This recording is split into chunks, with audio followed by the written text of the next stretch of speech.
Panalo na ako. Oh, di ko alam.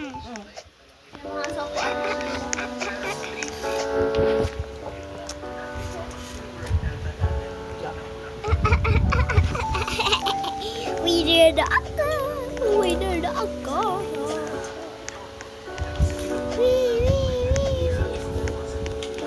Yay, winners.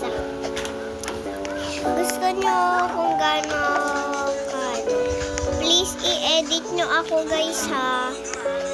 Please promise, i-edit nyo ako ha. Basta yung part 2 edit.